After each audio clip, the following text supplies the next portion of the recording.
Well, Bobby Lashley escaped the Masterlock again here on the ECW 20th of April. This is the review show on Fog Wrestling, and Bobby Lashley is taking on tonight Chris Masters in a non-title match for the ECW Championship. We kick off the show with a highlights package for Raw.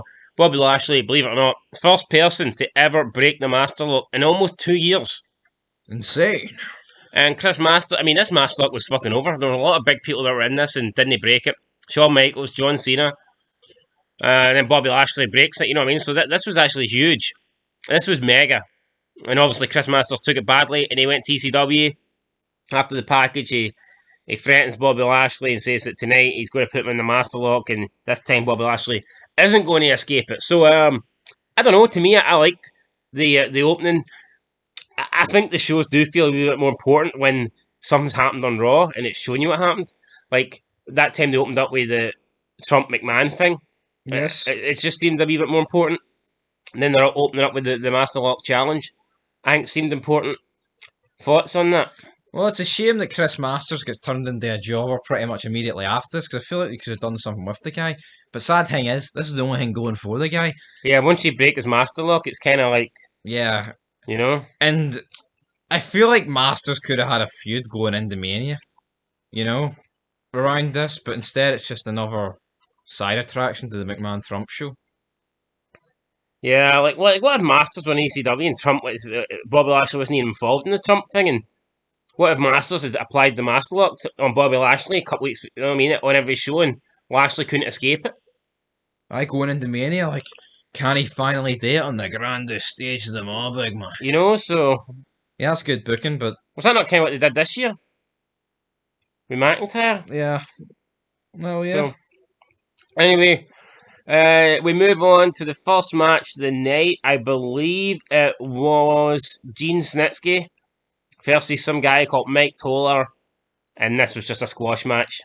I don't get it. Snitsky, first 4 weeks. I think the first match was Van Dam and Sabu. Regardless, Snitsky, first 4 weeks, comes out, jumps people, and now he's taking on enhancement talent bums that don't even have to get entrances on names. He'll be on Raw within a week. Well, 2 months or so. What was the point? I cannot believe... Not only is it stupid, it does kind of make likes of Bobby Lashley and CM Punk look a bit pathetic. Why have they just took this beat then? See, when Snitsky came out and attacked Bobby Lashley, did you not think, oh, next week it's going to be Lashley Snitsky? And then nothing ever happened. Nothing ever came yet. And on the same show? That's just the writing, though. They probably had no idea they were going to put Lashley with Trump. I just think that's fucking... Well, this stage is already with him, like, but... I know, but I mean... When they did it, when he attacked Snitsky, when Snitsky attacked him... He's already with Trump, was he not? No. It was ages ago. It was on January. It was like end of January. Maybe, perhaps, yeah, perhaps. No, he attacked him in a match with Test, and we haven't seen Test in fuck knows when. Alright, fair enough. Anyway, up next we had RVD, Sabu taking on the team of Kevin Thorne and Marcus Corvon. And it was the team of Corvon and Thorne, the new breed, getting the win. Pounced on Sabu. And Sabu's fragile body, I guess, he went flying here and near killed him. Couldn't take it. Also, at the start of the show, someone else died for about the 10th week in a row. Yeah, what is it? I mean, who's going to die next week? Fuck, hope it's not Stone Cold Steve Austin. Better not be. I don't think it will be. Yeah, the new breed, I'll be honest, I think this whole new breed originals feud is shit. There's no storyline. It's like, oh, we're new and you're old and that's it. It's something you cannot drag out for this long. It's just, different mix of match each week. Yeah, and the fact that, like, there's normally 2 matches involving this whole, like, feud at the moment. Any week, every week. And then you've got your Bobby... I think ECW's went downhill massively, I do. I think over the past couple of months, this show has went downhill massively. I'll just wait 6 months and nobody's on it. Anyway, up next, we had... CM Punk versus Hardcore Holly. And CM Punk needed help from the new breed, so...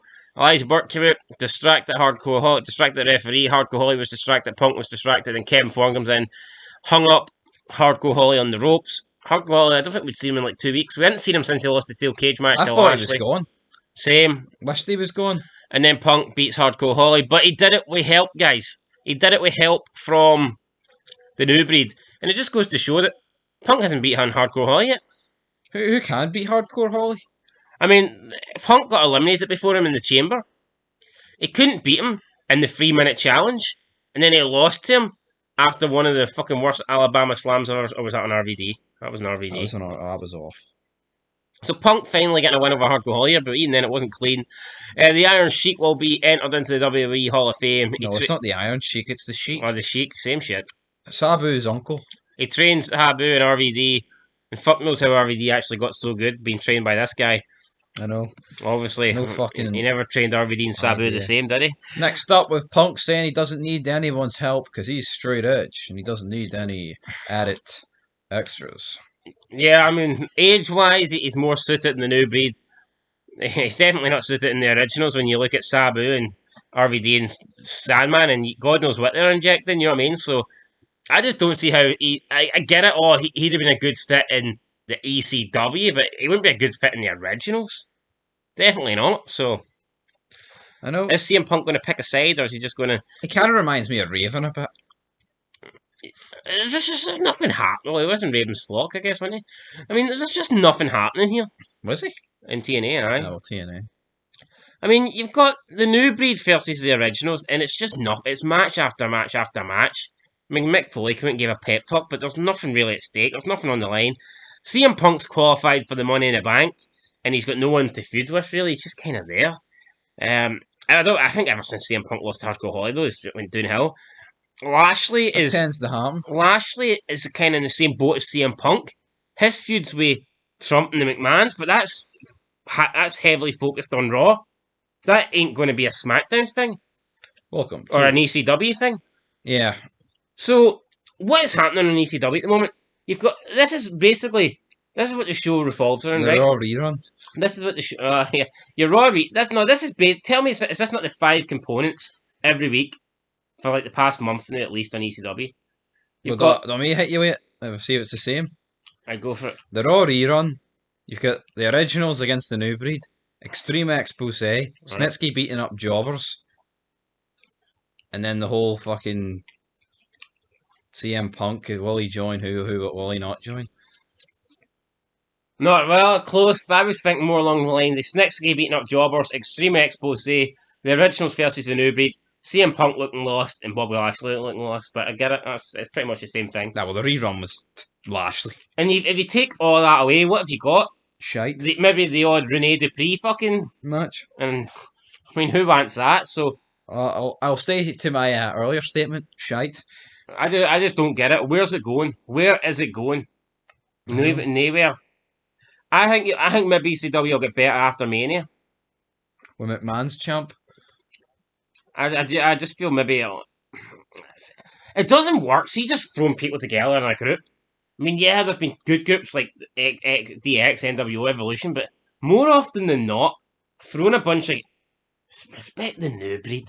I mean, come on, a vampire with 2 gangsters and a school teacher that's never been in the fucking ghetto. I mean, come on. I know, it couldn't be any fucking worse. Like, seeing the ECW, like Corvon and Elijah Burke are a team, and I think you can see how they're a team, and not just because they're black, like, you know what I mean? But they just don't. I think you can buy... Matt Striker and Rene Dupree would be like a good team. Because they're both like smug and obnoxious. Yeah, but I don't think Matt Striker Gangrel and Kevin Foreman would be a good team. I mean, at a stretch, you can say Matt Striker fits in the new breed. Yeah, but not Kevin. I guess the new breed, the breed, maybe sounds like a vampire thing. But yeah, no, I just don't get it. I mean, it just doesn't. The whole guy, the guy's character's lost its mystique if it had any. But anyway, up next, I don't know what we were ranting on there, but it lasted far too long. Up next, Tommy Dreamer versus Elijah Burke. And was it any fucking surprise who was going to win this match? Elijah Burke with the knees to the back, a Tommy Dreamer, the Elijah Express. Fuck knows how Tommy Dreamer won that Battle Royal last week. I think that was a mistake. I think that was a botch. Definitely. Because Tommy Dreamer doesn't win nothing. And again, he lost clean here to Elijah Burke, who was accompanied by Matt Striker. Sandman then came in to check on Tommy Dreamer. It's been a why can't we have actual feuds? Like the Sandman Matt Striker was good. I know. When can we get an Extreme Rules match? I haven't seen one in about 10 years. We actually think we had. Did we not have one? There's just nothing happened to it. Yeah, was that Snitsky? Was it Hardcore Holly? I can't remember. Somebody pish. Hardcore Holly was in one week. Was it not Ken Kennedy and Lashley? Is that not Extreme Rules? It was Hardcore Holly against Lashley, and nothing happened. Hardcore Holly gets it. Lashley brings it to the table, and Hardcore Holly puts it away. Oh no, I don't know. Oh god. But yeah, like what is happening here, guys? These shows aren't good. With the Extreme Expose dance off, then in the main event, with Chris Masters versus Bobby Lashley. Lasted about 4 minutes. I never really felt Masters was going to do anything. Bobby Lashley hits him with the running power slam spear. Like, could they not have McMahon there or something? Or? Yeah, like I don't know. I don't get it. What I do get though, this was a very disappointing episode of ECW. I wasn't a big fan of it. Everything was just pish. I actually couldn't name you one thing I liked. There was nothing. Everything was dead. There was nothing, guys. I mean, maybe the opening of the show, but I mean that was more just what happened on Raw. I'll give it a 2 out of 10. Yeah, I'll give it a 2. I was gonna give it a 1, but fuck, I'll give it a 2. I feel like 1's a reserve for something that's garbage. Yeah. I think next week's episode will be better because I just don't think it could be much worse than Go this. Home to Mania has to be better. Fuck, was this the penultimate episode? Holy shit, how could it be so bad? Well, anyway, Chris Masters seemed to enjoy it there. Yep.